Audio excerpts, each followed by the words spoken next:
জামায়াতের নেতৃত্বাধীন ইসলামী জোট শেষ পর্যন্ত ভেঙে গেছে। জোটের দ্বিতীয় বৃহত্তম শরিক দল চরমোনাই পীর মুফতি রেজাউল করিমের নেতৃত্বাধীন ইসলামী আন্দোলন বাংলাদেশ এবার জোটে থাকবে না। গত এক সপ্তাহ ধরে জোটের বিভিন্ন শরিক দলের সঙ্গে দফায় দফায় আলোচনার পর ইসলামী আন্দোলনের পক্ষ থেকে জানানো হয়, কমপক্ষে ৮০টি আসন না দেওয়া হলে তাদের পক্ষে জোটে থাকা সম্ভব নয়। এ অবস্থায় জামায়াত এই ইসলামী আন্দোলন ছাড়া বাকি শরিকরা আলাদা বৈঠক করেন।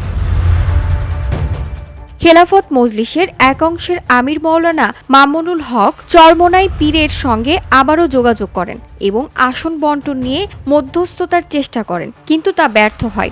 গভীর রাতে জামায়াতের এক নেতাকে মাওলানা মামুনুল হক পুরো পরিস্থিতি জানান।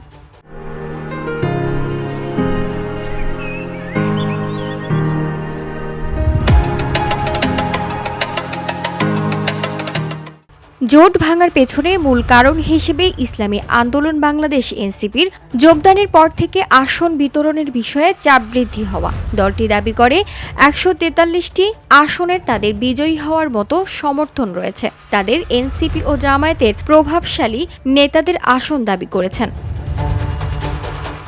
রাজনৈতিক বিশেষজ্ঞরা মনে করছেন, চরমোনাই পীর নেতৃত্বাধীন ইসলামী আন্দোলন যে ৮০ আসনের জন্য অনড় ছিল তা তাদের শক্তি ও ভোট ব্যাংকের গুরুত্বের প্রতিফলন। অন্যদিকে জামায়াত ও বাকি শরিকরা নতুন পরিস্থিতি কৌশলগত পুনর্বিন্যাসের চেষ্টা করবে।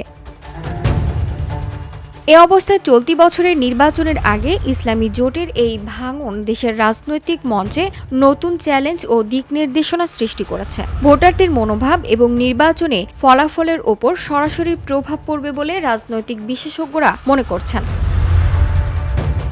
VOD Bangla news desk.